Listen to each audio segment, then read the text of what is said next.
Graham won an Academy Award for Imitation Game for the screenplay that he wrote, which was produced by Teddy Schwarzman,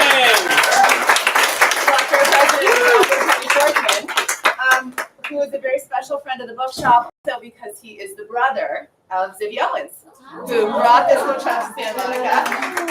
So we're so excited to have you guys here, and it's such an honor, and let's hear some more stories. I always ask Zibby, what did your parents do that made you and your brother such storytellers? So tell us a little bit about that too. What did your parents do? You and your sister. Let's start with that, Teddy. It was a traumatic childhood. We would disappear into books in order to get away from the pain of the Upper East Side. No, this is great. Thank you all for being here. Incredibly exciting for me to be sitting next to a friend of many years. I think we met 13 or 14 years ago. Yeah. Neither of us had all this gray yet. We're young men. You don't have any gray. Right in the temples, it's getting there. I mean, if you have to point, then you're doing pretty well. But I met Graham when he was, I think you had written maybe 2 or 3 screenplays that had been set up, and then which were all great, very different tonally than what I read, which was The Imitation Game, and was lucky enough to be able to partner with you on one of the best scripts that I had ever read, and luckily we captured some magic of doing the impossible, not as impossible as what Alan Turing and team did, but of making a movie that actually worked and connected with people and affected some level of social change, and in the process, I think really brought all of us so much closer together in a way that was really exciting. And we've since had other collaborations, but to the extent that you don't know Graham, but clearly you do because you're not here for me, he's written The Sherlockian, which was the first thing I read of yours, which was an amazing sort of whodunit, sort of a literary Da Vinci Code of sorts. Well, that's a good. I should use that one. You That's should a good use that. description. 100%. I'm going to see if I can do this in order. Next, I think it was The Imitation Game. That's right. Then it was The Last Days of Night, which, if you haven't read the book, is outstanding, and is Edison versus Westinghouse, with a little bit of Tesla and some other incredible characters, anchored by an underdog in Paul Cravath, a lawyer who then went on to found an incredibly prestigious New York white shoe law firm in Cravath, Swain and Moore. Then we had The Holdout. Holdout was next. Yep. That's right, the book. The Holdout, which unfortunately is set up at HBO with a major A-list actress attached. So that one's just not going that well. Then you became writer-director of The Outfit, which was released by Focus Features. And You remember all this so well. You don't have notes? No, I am literally outside your house in a spooky way on a regular basis. And now have The Wealth of Shadows, which is a fantastic book, and so excited to be here to talk to you about it. Now, I guess one of the things that I've noticed some themes, but I think maybe before we get to that, for those who haven't read Wealth of Shadows yet, if you could just tell us a little bit about the book, what it's about, and where it came from. This is so fun to do with you. I think there's maybe few human beings alive who know all of my work as well as you do. So this is really fun to talk about. The Wealth of Shadows is a true story that I found about a guy named Ansel Luxford, who in 1939, when the war in Europe broke out, Ansel was a tax attorney in St. Paul, Minnesota, and he was recruited to join a clandestine unit of economists at the U.S. Treasury Department, tasked with a top-secret mission to crash the Nazi economy. So it's funny, sitting here with you to talk about it, because frankly, after Imitation Game, I was like, I'm never doing another World War II thing. We're covered. I'm not going back to that. And then I just found this story that somehow no one had written about before. And I was so fascinated by this, the sort of story of a guy who is a very normal person. He was so obscure, there were no obituaries published about him after he died, there were no magazine articles. no one had ever heard of him. And then I just was sort of interested in this period and reading around and kept finding these like mentions of his name. Oh, here's this guy, Ansel Luxford, in a meeting at the White House. And oh, here's this guy, Ansel Luxford, in a conference in Havana. And here's this guy, Ansel Luxford, in this meeting in London. And I kept like, who? This is weird. How have I never heard of this person? You Google him, nothing comes up. What's going on? And then what actually happened was I was sort of interested in it. And it felt like there was this kind of story there about this secret unit at the U.S. Treasury Department, kind of on this mission to crash the economy. And I found, but no one had really written about it before. And there was a woman who was a scholar at the U.S. Holocaust Museum who she had written about something kind of tangentially related to it. Her name is Rebecca Erlding. She's amazing. And I got her on the phone. She sort of told her what I wanted to do. I think I wanted to do this book about Ansel Luxford. And she was like, oh, yeah. She said, actually, with this unit, they kept their own history. They wrote their own kind of first-person history of what they did. It's all very top secret. But so they wrote this kind of, we're the secret unit. No one may ever read this. No one may ever know what we did. But in case it's all going to be top secret. It's all going to be classified. But in case anyone ever wants to read or is able to open this box and like read these pieces of paper one day, here's what we did. And so it's all kind of, we did this and then we did that. And this unit, they wrote this history and they put it in a box. And this scholar, Rebecca, told me, she said, I was in the basement of the Treasury Department library and I found this box. And I don't think anyone had ever opened this box before. It had been recently declassified. And I opened it and I found this history. And it's just sitting there and no one's really doing anything with it. And I said, oh my God, that's amazing. And she said, yeah, you can't really get access to it, but when I was there, I had my phone, so I just took iPhone photos of all 700 pages of this firsthand account. Do you want me to send them to you? And I said, yeah. And so then the next day, 700 iPhone photos of like individual pages of these sort of classified documents. I still have them on my phone in between pictures of my children. It's so strange.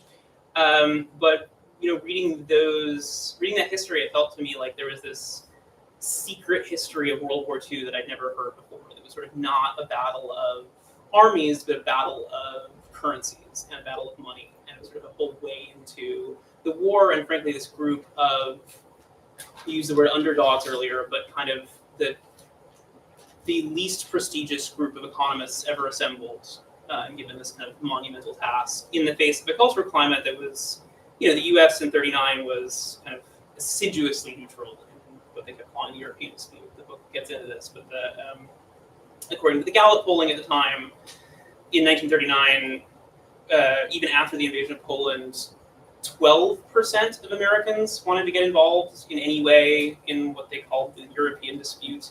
The percentage of Americans who wanted to get involved militarily was 2%. So it was just kind of politically toxic to have anything to do with this European thing. And yet there was this small group of unprestigious economists at Treasury who said, no, this is really bad, and we're going to do something about it. And we're not soldiers, and we're not spies. Well, they weren't spies at the beginning of the story, but they were economists, so they were going to do what they could. But then, I guess digging in a little bit more to how Ansel's story reached you, what made you start digging in the first place? Was it just that name popping up? It's funny. I think it was just, it's funny. So I was talking to his great-granddaughter and his granddaughter last week at an event, and they were asking me the same question. They were like, "Why Papa? Like, why did you?" And I was like, "Well, I think at first he just had a funny name, and I just sort of noticed that it kept being in all this stuff, and it was like, this is a notable name. How have I never heard it before? How come no one's ever written about this guy?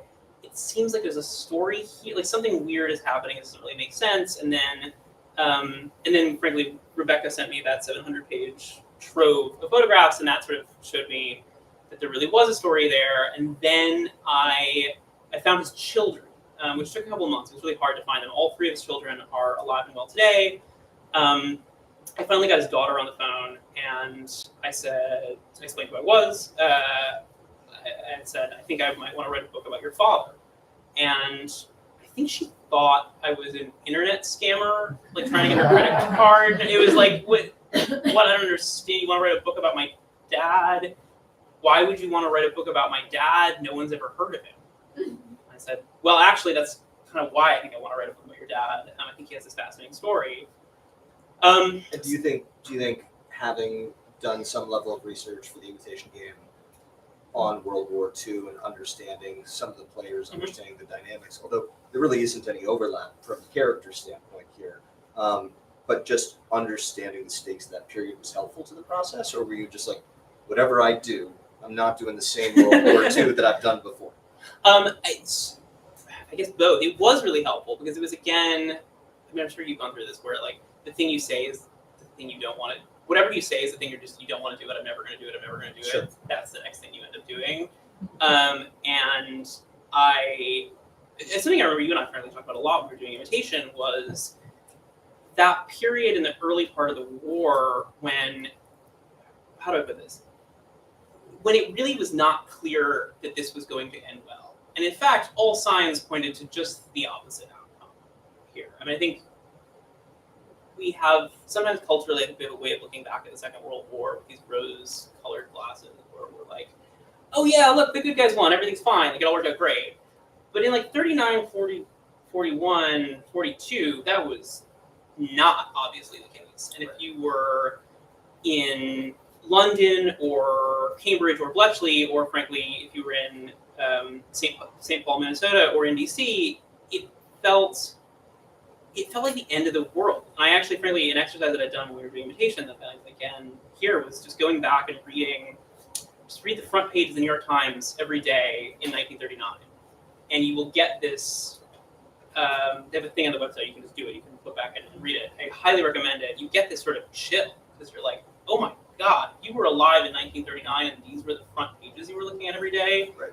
It feels like the world is ending, and it's so bleak, and it seems impossible that, frankly, like human civilization is going to pull us out in the end. And I shudder, and I promise not to make this political, but I think you can look a little bit at where we are today, and not necessarily the leadership of Hitler going country by country enacting his will, but we're still at such a fragile time, where there's something going on in the Middle East that feels like, is that just a Middle Eastern issue? Is that a global issue? How much is that going to spread? And yet, from an American standpoint, there's both tremendous passion and also, to try and understand that issue, while also some people saying it's not our issue. And I just wonder whether from your standpoint you see any relevance to this book coming out in this time, despite the fact that these are very different issues. I do, and I think that was something I had a running joke with one of my colleagues as I was writing it, that it did not start out, when I started writing this in 2020, it did not seem particularly topical, and then it became creepily topical, frankly, first the invasion of Ukraine. That made it like shot it, because frankly, I was reading the newspaper every day about the set of techniques that the set of financial techniques that the United States and the European Union were using against the Russian government are exactly a set of financial techniques developed by Ansel Luxford and his buddies at the Treasury Department in 1939. We're using more advanced versions of those techniques now, but I think something that Ansel and his colleagues developed in 1939 was they invented economic warfare as we understand it today. How do you wage war with a country without firing a bullet? How do you hurt their economy such that they're incapable of waging war? And that was, which is frankly a set of dynamics that extends throughout the world today. So yeah, the topicality of it was, for a number of reasons, has remained eerie and unpleasant. And I wish it wasn't. Like, I wish that this was not a topical novel. It was just like, here's a charming story about these guys in the 30s, yeah.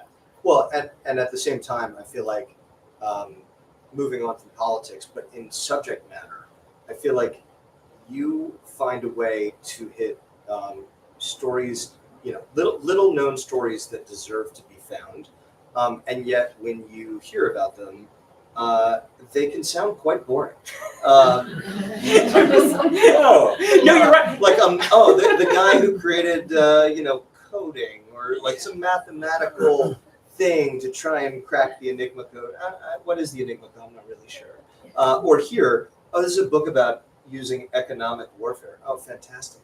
And yet you read it, and it's riveting, and it is edge of your seat. And I'm sorry to say it that way. No. It's edge of your seat. It's thrilling. Let's move beyond the point that you have some of the more masterful prose out of any writer living. That just makes every page sing. But how do you find a way to take both sort of take subjects that on the surface could be quite dry and find a way to make them come alive? I appreciate your framing the question that way. And it's funny. I mean, it's something we talk about a lot. And I think it's funny that you bring it up, too. I was doing an event the other week, and the guy I was doing it with was saying, he was like, I've been looking through old reviews of everything you've ever done, like from Sherlockian on.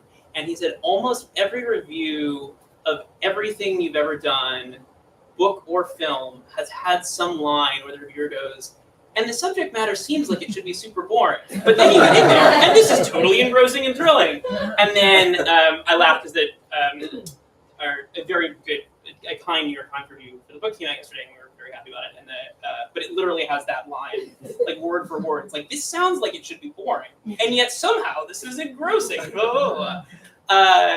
And you sort of go, I guess I did my job. But how do you do it? How do you so I think the way, and you and I it's fun to talk about this with you, because you and I have literally spent untold hours of our lives talking about this very thing. But I think we both talk about it as trying to approach it emotionally from the character's perspectives. Like, if I deeply believe that readers and audiences can come to care about any subject matter, no matter how esoteric or obscure or complicated, if they are emotionally engaged in characters who really care about that thing, and if the thing is really important to those characters, and you really care about those characters, and you're invested in what happens to the characters, then I think you can pull readers along on so many things. I mean, I think audiences, readers are so much smarter than we tend to give them credit for sometimes. Like, audiences are really smart. They can follow really complicated things. And I feel like, I mean, so honestly, with this book, there's a lot of really complicated economics in it. I came into it having no economics background whatsoever. Nothing. So the first 6 months was just learning about economics. So in some ways that was a hindrance, because that took a really long time. It was really complicated. But then when I get to actually sort of doing, kind of writing the book, I could go back and say, okay, like now that I kind of understand how some of this goes, and I had some experts I was working with to help me, but now that I kind of understand how this works, how would I explain this to me a year ago? Because if I can understand it, you all can understand it. I promise. Like, if someone like me can get it, you'll all be fine. And what was, like, just, you talk about complicated, like the complicated aspects of this. What, just going back to sort of setup of the story, what did Ansel realize that nobody else realized? So they were able to really figure out the design of the German war machine, how the German economy, it's complicated, but basically the German economy. Right, this is going to sound so it's going to techy, sound less cinematic, but it's riveting. It really is. I was doing an interview last week for a financial podcast, and they're like, getting quizzed by like actual economists and this stuff is so much harder.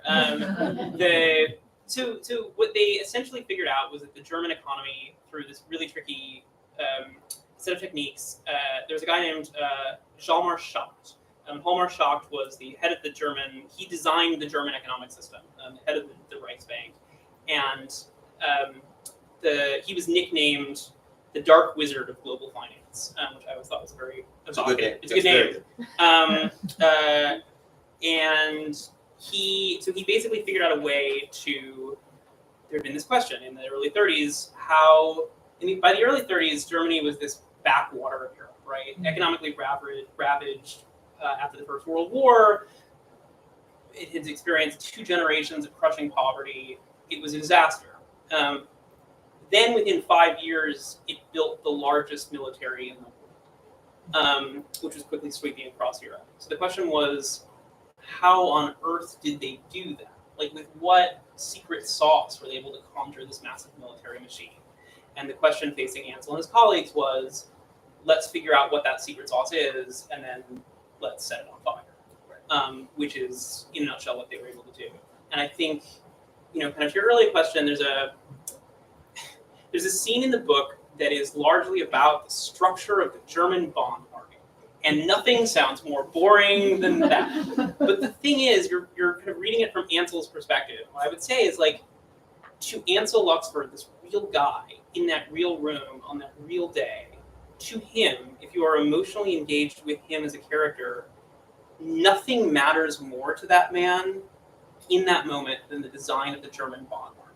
And when he is talking about it, he genuinely and correctly believes that the fate of his children's lives depends on figuring this out.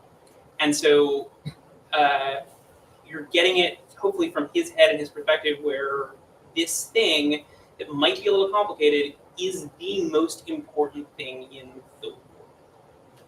And I would also, adding too, I feel like in addition to digging in on a human level from the human stakes, from Ansel's perspective, I feel like you find a way from a reader's perspective to make all of us understand and feel that the stakes involved are life and death. Like, despite the fact that that the tools being employed might be, they may not be a gun per se, it may not be a submarine, it may not be a bomb, but these are the tools that have the ability to trigger action or inaction that affects global dominance.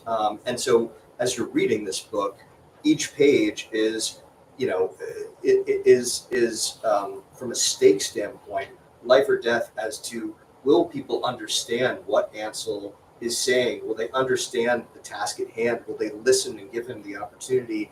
And in a way that I think keeps you edge of your seat, keeps it feeling like a thriller. And I feel like you found a way to add a thriller engine to all of your works, even if the thrills are just human stakes. They really play like they're just tense and taught in a way that's just riveting to read. I appreciate it. It's also very kind. These intellectual thrillers that I seem to get really excited about are they're super exciting to me, and I think it's funny. One of the things we talk about sometimes, I think actually one of my colleagues was pointing this out not long ago, that the things I write tend not to have villains in them. They're sort of thrillers without villains. Right. And really, you and I talked about that on Imitation a decade ago, that there aren't bad guys in that movie. It's like the Germans. Although Edison was a great man. was a He great did a man. masterful job with that. He was a fun bad guy. Yes. But then you find, not to Right. give away the end of that book, that like, they're all bad. Right? yeah, he's actually not any worse than anybody else. We gave it away. Yeah, Right. it turns out everyone's bad. Right. And it, frankly, like, my first book, The Sherlockian, is sort of, in some ways, very classic mystery novel. Like, guys trying to solve a murder mystery, and it actually turns out there wasn't a murder, and it was much stranger than that. Or Holdout, frankly, has a similar kind of twist at the end of it. I seem to be drawn to these kind of thrillers out of things. Maybe in some ways, one way of thinking about creating the tension, getting tension into these stories, and why I'm so drawn to kind of creating thrillers out of like these oddly intellectual subjects, is, as we were talking about earlier, these questions of POV, that you're getting the story entirely from one person's perspective. You and I talked about that on Imitation so much. That is a movie from one person's perspective, except a very, very few specific places where it's not, right? And this is a story entirely from this one person's perspective. And so some of the things one can do in a more traditional thriller is you get to kind of cut away to the villain plotting, or doing something nefarious. And you don't have that here. You have, and I think frankly in all of my books, you just have the person we're following trying to figure out what's going on and being very anxious and worried and paranoid about what's going on. And it's the sort of psychology of the thriller hopefully becomes the white knuckle part. I mean, and then there are, without giving it away, there are spies, and there really were spies. That's playing into more classic thriller tropes. Yes. That doesn't read like a trope. It's just a bad word from an interview. No, but it's like, I think apparently we found the story. There was a lot more espionage going on. I mean, I could even say, like, I think I was talking earlier about finding Ansel Luxford's children when I was in the research process, and his daughter put me in touch with his youngest son, Ansel Jr., who, her oldest son, Ansel Jr., and who I started to get a glimpse of sort of how much more of the story of Ansel Luxford I hadn't heard about when I got Ansel Jr. on the phone. Ansel Jr. is a sheep herder in rural Montana. He lives off the grid, only a satellite phone to like connect him with the outside world, no email. It took months to get the guy on the phone. And I finally got him. It was this whole thing to connect it, and I had to call at the right time when he turns on his phone. It was a process. And I finally get him on the line, and I say, "Hi, I'm Graham." He says, "Oh, yes, my sister told me you'd be calling." I said, "Great, yes." Did she explain? I think I want to write this book about your father. And he said, "Yes, I've been waiting for this phone call my whole life." I said, "Oh, gosh, really? Why?" He said, "Well, I'm guessing you want to write about how my dad was secretly a spy." I was like, "Well, I do now, so let's talk more about that." And I think that's when, in learning about the sort of degree of espionage that was going on there as part of this clandestine unit, and the fact that these sort of normal people who were in no way trained spies, people like Ansel Luxford, were kind of thrust into this mess of intrigue, that's where it became very apparent to me that, oh yeah, no, this is a thriller. That's the mode we're in. That's the tone. Right. All right. So now diving into just personal psychology. Why do I do this? Why have I chosen this in my life? Is this like a... We'll make you cry. No.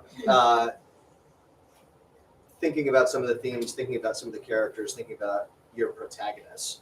A lot of your protagonists are underrated underdogs who are underestimated.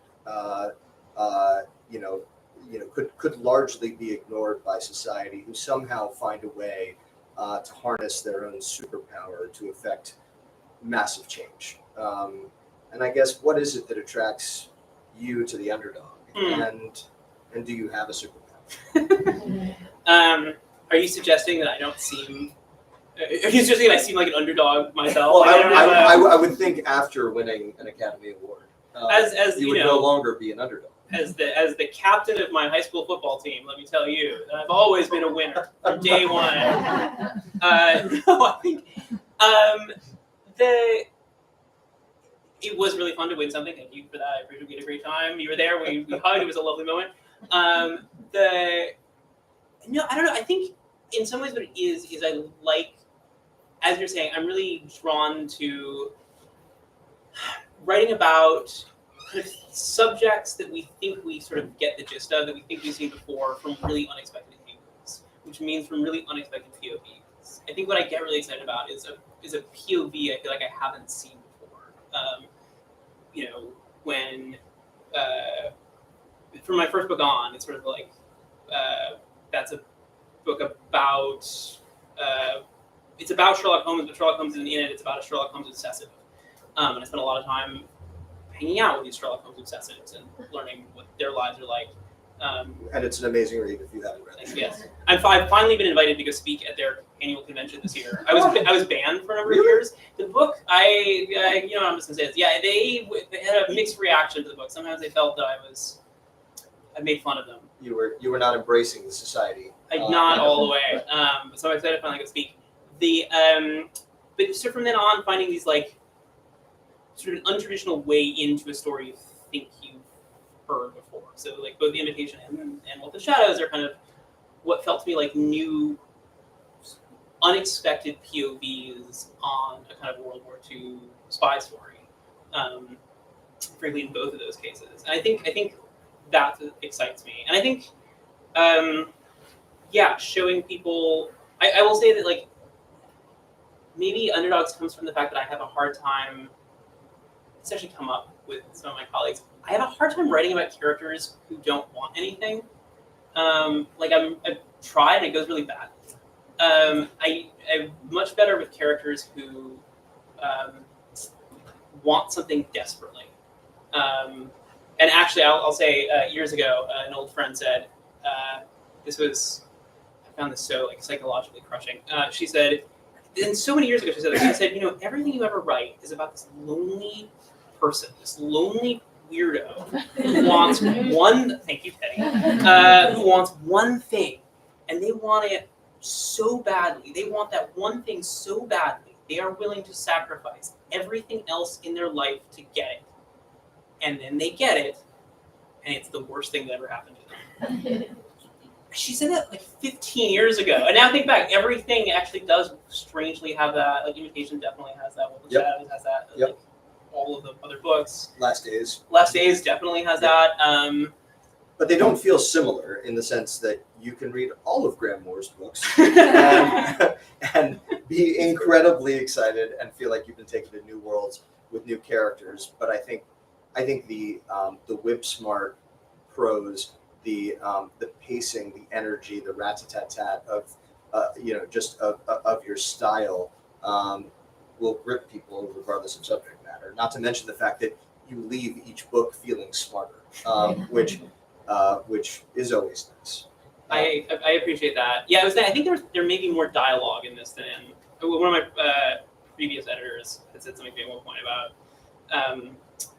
on a previous book. He had said to me, I think because you have this sort of other career in film, when you get to prose, you're afraid to do dialogue. Like you're consciously avoiding it because you don't want it to read like a screenplay.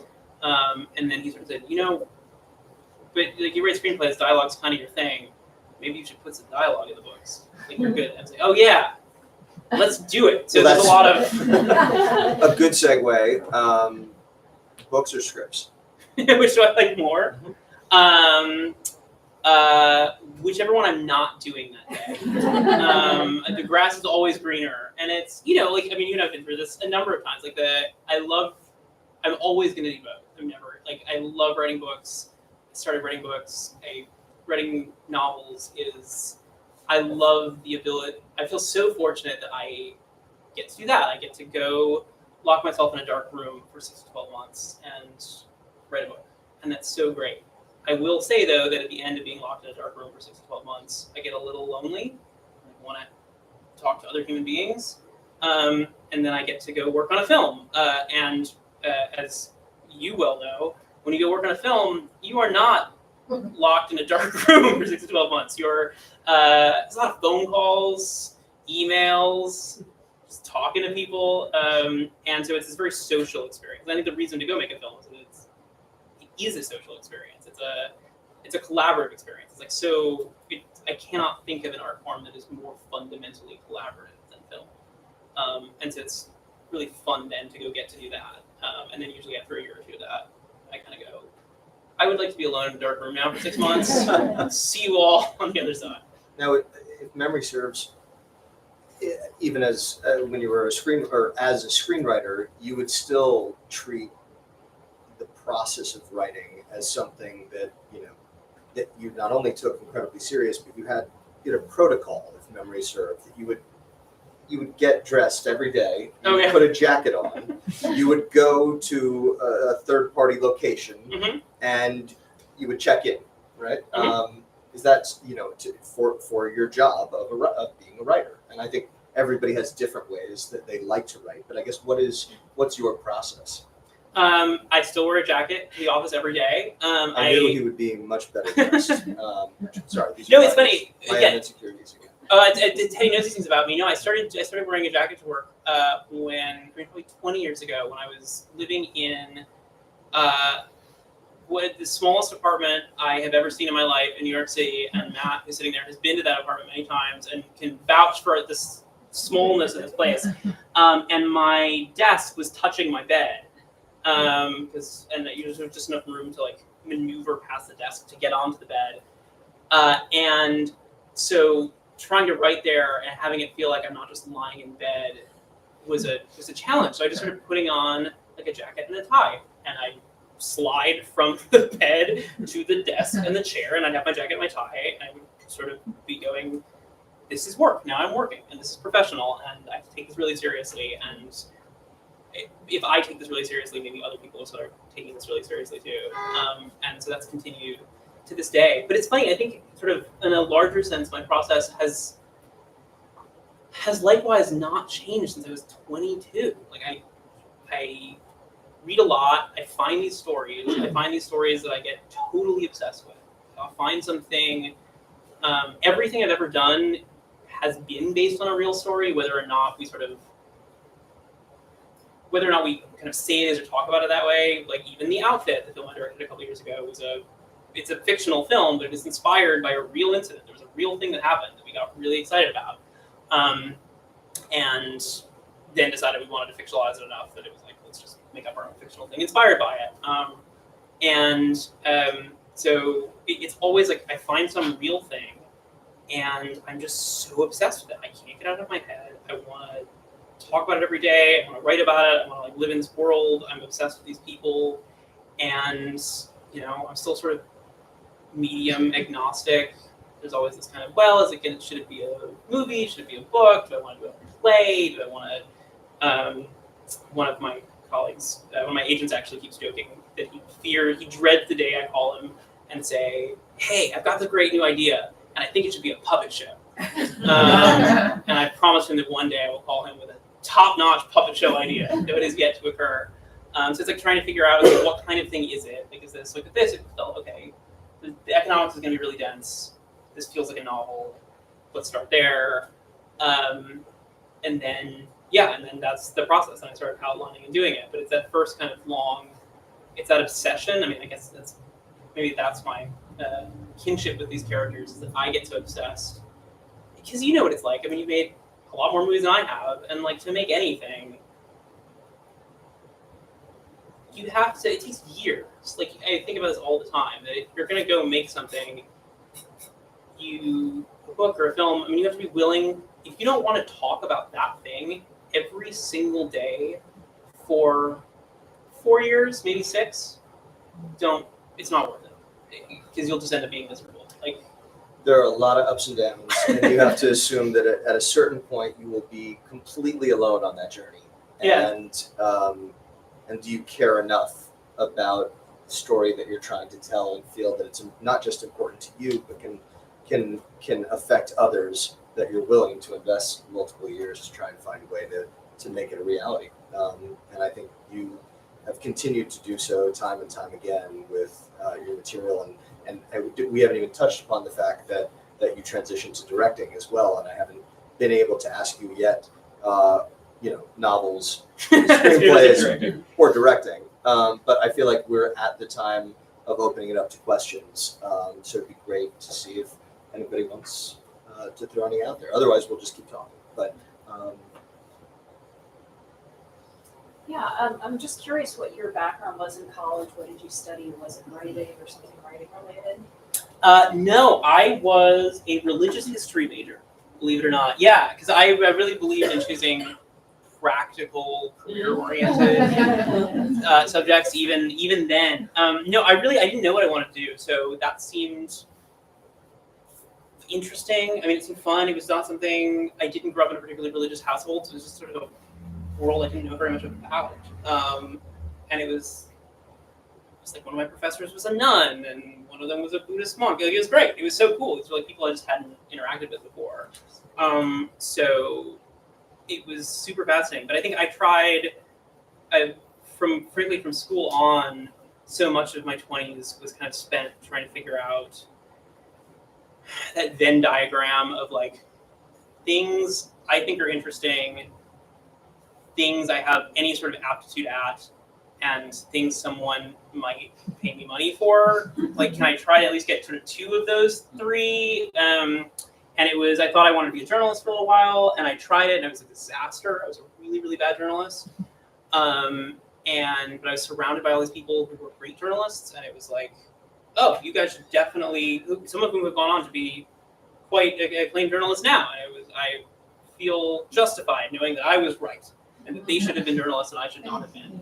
And I worked as I spent most of my 20s actually working as a sound engineer and a music producer in New York. I really loved doing audio. I loved being in a recording studio with bands. You were asking about directing earlier, and I will say that there's directing was a lot easier because I'd spent 7 years in recording studios with bands, and that was still so much of my collaborative process now was formed in those years where I was never a particularly good musician. I was like fine, but again, surrounded by people who were great musicians, and so you're going, oh, you should do that, but I kind of want to be around this, and I want to help, and I think I can help kind of bring out your best work. So getting to be in a studio and getting to say to a musician who's so much more talented than I will ever be, I can't do what you do. Put a gun to my head and I couldn't do what you do, but I think I can help translate what you're doing into this kind of recorded medium. And I mean, frankly, so much about the way I work with actors now is from that experience of being in a studio with bands and saying, like, I can't do what you do, would never want to try. It would be a disaster, but I can help. Hopefully I can help document what you are doing faithfully and wonderfully. I can like show the world why I think what you're doing is so wonderful. And maybe getting used to the idea that musicians will never do what you want when you want it, and actors rarely will. Right? Yeah. As well. As you well know, it's the same thing. But that's in a way, it's the fun like roller coaster. I mean, I've sat with you behind a monitor, going like, what's going to happen now? We have no idea what's about to happen in the scene. You and I have literally sat there riding that roller coaster, and that's where it gets exciting. It's terrifying sometimes. We're like, is he just going to walk off? Like, what's going to happen here? But it's really fun to get to try and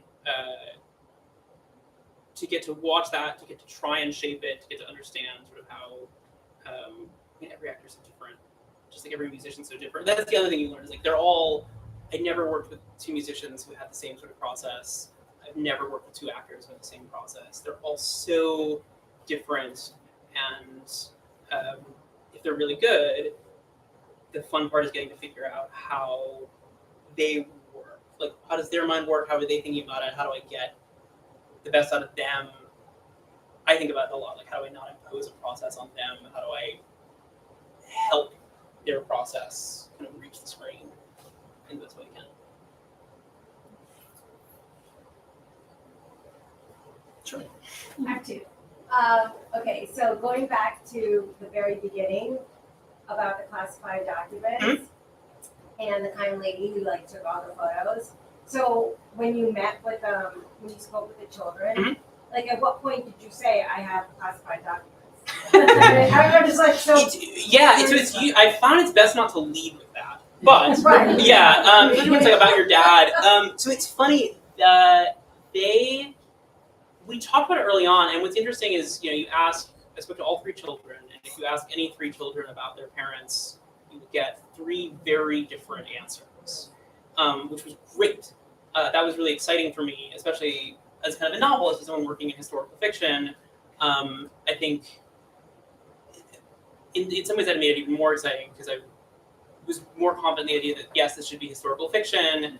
Because actually Rebecca, that scholar, I had said to the scholar who sent me the photographs, I said to her, well, you're a real historian at the Holocaust Museum. Would you like to write a real history book about this? And she just sort of said, nah, at the time, I'm not going to do it. You just take them, go nuts with it.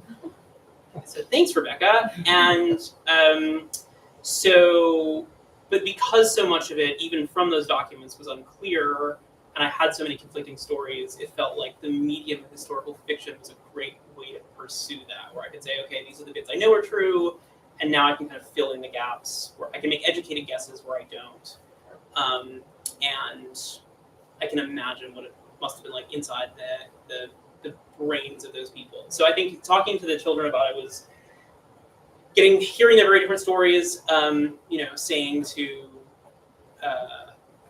Angela, the daughter, oh, your brother was believes her father was a spy, and she said, "What do you? No, that's crazy. There's no way that happened." I was like, "Well, and I have these things and these documents." She's like, I didn't get that impression." I said, "Well, he did take a lot of trips to Cairo in the early 50s, and he was a tax attorney, so that seems odd, right?" "Well, and they go to Cairo. No, he did have he had this law firm, and they didn't have any they never had any clients. That was odd. And he did have the one partner who got shot in the back of the head that one time in the office. Like, that was unexpected for a tax attorney, but But I think, something that's been lovely about it, about the process of finishing the book and releasing it, has been I've gotten to know more of the family, and they've come out and they've been really supportive of the book, and they've sort of said, I think different members of the family get to learn parts of their own parents' story that they hadn't learned before, because it was all quite top secret. So Ansel never talked about this at home, and so frankly, talking with all three kids and the grandkids, and I was saying I met a great granddaughter the other day, and she was just saying we so much of this we just never heard before, and so it's nice to be able to do my small part to tell them some crazy stories about their great grandfather. Okay, and then the second one, seeing how it is so parallel to the times of today, and getting into the meat of the money, the economic crisis that it all revolved around. If you had a wish of how this story could inspire positive change today. Oh, that's a good question. I think that one of the things that I found really emotionally compelling about the story was that Ansel Luxford and his colleagues at the end of 1939 felt themselves to be living in a time that I think it feels like a lot of people today that we're living through, this time of sort of massive global crisis, a time that feels like, is the world about to end? Maybe you're not as many steps away from it as you might be. And so what can I do about it? And I think about this all the time, right? Like, as someone with no real skills, like, I do this. This is what I do. But I can't, put me in the woods with 2 sticks and I can't make fire. Like, I can't do real things. I think you're handier. I feel like you have first-hand knowledge about one handy I have. But what I think I found so profound about Ansel's story was that he was living through what he felt to be the end of the world. He was getting up every day, and he was looking at his wife, he was looking at his 2-year-old daughter, and he said to himself, okay, well, what can I do? And he was a tax attorney. And he found something he could do, and it made a really big difference. And I think there's a profound lesson there about what all of us might be able to find that we can do. Awesome. Yes. I think you're. It seems like a lot of the things that you like are based off something historical. Why do you think that is? That's a really good question. I think, like I was saying before, so on some level, I think I'm fundamentally not that creative. Like, I need there to be a real thing. I'm not good. Like, I have writer friends, some of whom may be here tonight, where you give them a blank page and you can create a whole fantasy universe from nothing. And I can't do that. I need some, even if I'm going to sort of spin off from it very far, I need some real thing. So I think frequently that tends to be historical. However, whether it's 20 years or 50 years or 100 years, it tends to find itself that way. But I think I also end up, as we were just talking about, the connections between things in the past and things in the present are really interesting to me. Like, one of the things that comes up a lot in this book is the history of money, the history of currencies, and there's a lot of perhaps surprisingly for a book about the 1930s, there's a lot of Bitcoin and cryptocurrency material in it, which one might not expect. But what I found was that the questions being asked in the 1930s and 40s about where does money come from? When was it invented? Who invented it? How was it invented? How do we end up with money? These questions, it sounded like they could be so kind of airy, dorm room philosophizing, turned out to have it turns out that for those people, Ansel Luxford and his colleagues, the answer to the question, when was money invented and how was it invented, the answer to that question turns out to have extremely practical, real-world, life and death stakes for how the war against the Nazis should be waged. And that was really exciting to me. These meaty philosophical questions had real life and death stakes to them for those specific people in that specific time. And to your question, that there were the questions being asked by Ansel and his colleagues in the 30s and 40s about the nature of money and about what we want money to do and how should we make money, how should we design a financial system. There are questions that we're asking today. There are questions that they were asking in the 30s and 40s. There are questions that people were asking 100 years ago and 1,000 years ago and 4,000 years ago. And those sorts of timeless questions seem kind of deeply fascinating to me. That was a great question. And reinforce that Graham's not that great. This is not as good a question. Actually, I have two. Well, 3 questions. I'll start with a harder one. You both talked about obsession, and I'm really interested if you could sort of elaborate, either one of you or both of you, about your relationship with the projects that you obsess over. How do you find that thing? Like, at what point? I mean, you said I don't ever want to write another book about. I don't want to do anything else about World War II, but somehow you were reading documents that And at what point do you stop following the lead? And at what point do there's so many. I mean, if you're a curious person, there's so many things. And how do you know? Okay, I'm just going a little further. Or you just kind of go by instinct and by compulsion, or is there a little more method to the madness of this? Is what I'm saying. That's also a good question. Do you want to start with that? Because you also are sort of picking topics and things that interest you in a way. I appreciate that. I like to think that that I'm the least important person in the process, and I like to focus on what does an author or what does a screenwriter have to say? How effective is it in what it's trying to achieve, and how can I help turn it into the best version of what that underlying intention is? But I think there's that initial connection to a character, to a story, or when you write as well as Graham does, you see it and you feel it, and sometimes you see and feel stories that you just know need to exist. Like you have that, you'll be reading a piece of material and you're like, yes, this has to get done. 100%. I mean, we read a screenplay of what's now a movie called Sing Sing, and it's going to come out next month. And outside of Imitation Game, and not to pick favorites because we love all of our children, but you could just see it and feel it and understand that it would have a great ability to help people empathize at a time where they would really need it, as well as laugh and cry and hopefully feel a slightly greater connection to the people around them.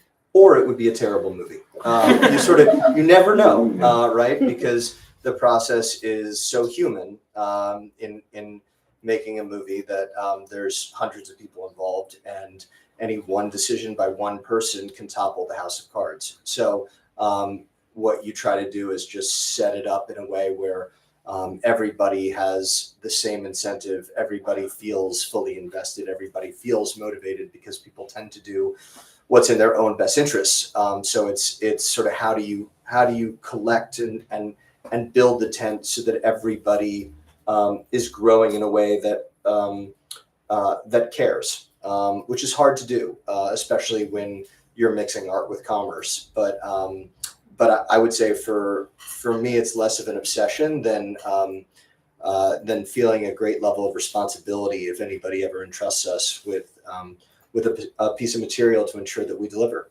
because that's our job is to find a way to make it. That's nice. I like that. Yeah. I guess. The question of how I mean, knowing when you're done or when you have it, or is this the story, is always a tricky thing, because I'm sort of always reading a lot. There's always, 100 things that I'm sort of interested in. I have a list of topics I'm interested in. This started with a topic. this actually started with, I said I was never going to do another World War II thing, but on one of my lists of topics that I was always interested in was the Bretton Woods Conference. And I know usually when I'm at an event and I mention the name of a mid-40s economic conference, I can just feel the electricity race through the crowd. It's so energizing for everyone. But there was this conference at the end of the Second World War that plays a part of it.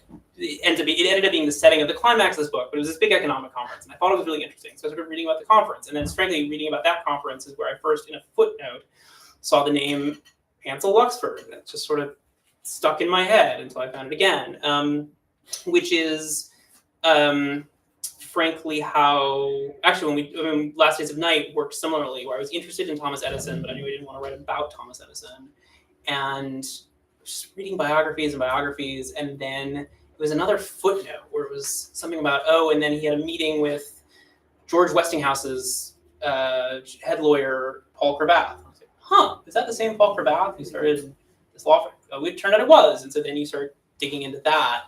I will say, like, when do you know you found, this is the person I'm going to follow, or this is the story? Like, when does the rabbit hole kind of end?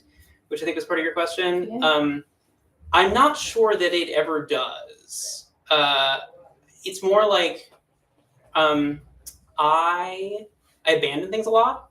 I start a lot of things where I'm sort of digging around and you're like, this seems interesting, but is it that interesting? Again, there's that question of, is this a person I want to talk about every day for 4 to 6 years? Or is he kind of interesting? Is this I could talk about him every day for 6 months kind of a story? Because then it's not worth doing. It's just going to end up making me and everyone else miserable. So I will say, it's nice to be able to look over my 4 novels and 2 films, which sort of feels like this kind of set of things that I've gotten to do, that I've been so lucky to be able to do. But there are many more abandoned things. And yeah, even early in the process, I spent, frankly, before this, I spent 6 months on a different book that then I called my friends at Random House and said, this was interesting for 6 months. This is not going to be interesting for a couple more years. I'm out. I would also say you're a wonderful husband and a wonderful father. You're not just an abandoner in general. You're there. I'm a present human being. But you're a pragmatic writer, I would say. I believe. Well, here, actually, you know who taught me this lesson is our mutual friend Morton Tillum. Huh. Because one day, I don't know if you and I who directed the Imitation Game. He did, and then Teddy and I both know him really well, and we were, there was that one week he and I were sharing a car to set. I can't remember why. He and I were sharing a car, and it was driving. Budgetary issues. Yes. Thank you. And so we were going back home. We were going back to our flats, and we fell asleep on each other. We were just so tired. Remember, we were so tired, and he and I, and we sort of in the back of the black car, fall asleep on each other, and then we both sort of woke up at the same time. The car hits a bump or something. Hey man, yeah. No, that's not weird. This is normal. We fell asleep on each other. And okay, yeah, calls at 6 tomorrow. Cool. All right. And for the scene for blah blah blah, we have to do. We gotta add that line for the blah blah blah. And the scene with the blah is it? Do we have all the stuff? And we just started talking about the next day's work. And I just remember Morton. I remember this so vividly. Morton just turned to me at one point, and you can probably do his wonderful Norwegian accent better than I can. But not. I won't. He's also a client. But he just said, Graham, can you imagine if we did not love this? And I remember that moment so well because it just sort of perfectly distilled. Yeah, we wouldn't be showing up here at 6 o'clock tomorrow morning if we didn't just love this. And so I think, when I talk about quitting, I believe in if you can find a reason not to do it, don't do it. Do the things that you can't not do. That there's just no way to get out of it. And this was one of those stories where I just found it, and I didn't want to write about World War II, and there were so many things I had said I didn't want to do, and I just found this one person, and I found him so endlessly fascinating that, this was almost exactly 4 years ago. This is a fast one. This is 4 years, not 6 or 8. But you're also saying give yourself time to figure it out. Yeah. And at the risk of oversimplifying, maybe your whole process is a bit of that intellectual thriller that you write about. Oh, I never thought of it that way. It sort of mirrors the process. It's like, what is the story?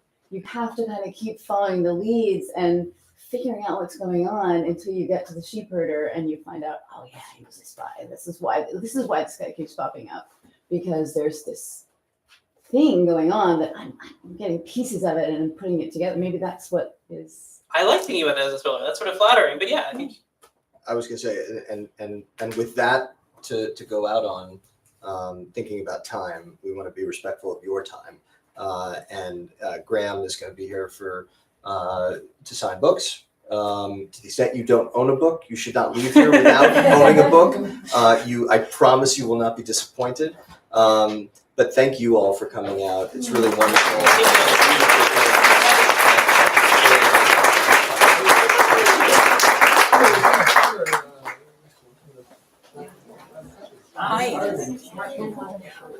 Oh, that's great. Oh, I'm so funny, right?